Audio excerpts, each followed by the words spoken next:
வணக்கம். பயங்கர கோபத்துல மக்கள் இன்னைக்கு இருக்காங்க, தமிழக மக்கள். என்னங்க? என்ன விஷயம்? எதனால?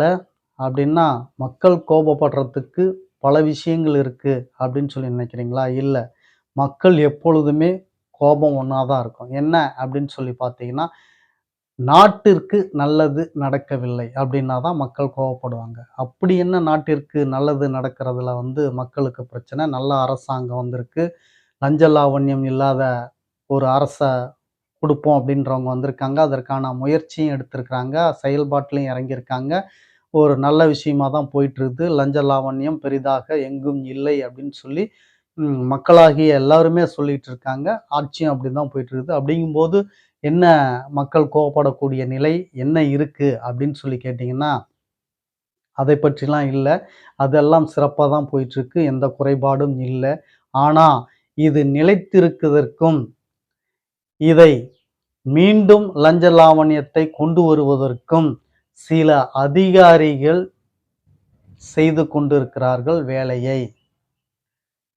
எந்த மாதிரியான வேலை அப்படின்னா, அமைச்சர் சொல்லக்கூடிய ஆர்டர், அதாவது வேலைகளை செய்ய முடியாதுன்னு சொல்லி அமைச்சருக்கு தெரியாமயே சில மோசடிகளை செய்யக்கூடிய அதிகாரிகளும், "நீ பண்றத பண்ணிட்டு போ, நான் வாங்குறத வாங்குறேன்" அப்படின்று இருக்கக்கூடிய அதிகாரிகளும் இன்றைக்கு சில பேர் இருந்து கொண்டு இந்த அரசுக்கு களங்கத்தை விளைவிக்கக்கூடிய நிலையை செய்து கொண்டு தான் வந்துட்டு இருக்காங்க.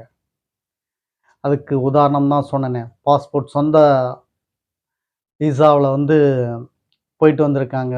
மினிஸ்டர் 2 பேரு, அதாவது அமைச்சர் 2 பேர் போயிட்டு வந்திருக்காங்க அப்படின்னு சொன்னேன். இதெல்லாம் பார்த்தீங்கன்னா, அதிகாரிகளுக்கு தெரிஞ்சும் போய் முட்டிக்கிங்க, பதில் சொல்லுங்க அப்படின்ற மாதிரி தான். அதே போல தான் அமைச்சர்களுக்கு தெரியாத நெறைய விஷயத்துல கையாடல் பண்ணிக்கிட்டு தான் இருக்காங்க. லஞ்சம் வாங்கிட்டு தான் இருக்காங்க. அமைச்சர்களுக்கு தெரியாமலே அமைச்சர் சொல்வதாக சொல்லி பல வேலைப்பாடுகள்லாம் செஞ்சுட்டு இருக்காங்க. எதிர்க்கட்சிக்காரர்களுக்கு சாதகமாக நடந்துட்டு இருக்காங்க.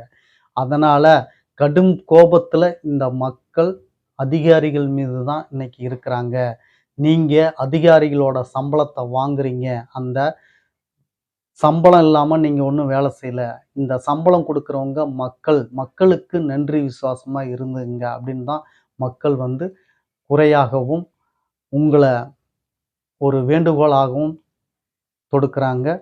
பார்த்துக்கிட்டு இருக்கக்கூடிய நீங்கள் உங்களுடைய கருத்துக்கள சொல்லுங்க. மீண்டும் அடுத்த பதிவுல சந்திக்கிறேன். நன்றி, வணக்கம். நான் அருள்ராம்.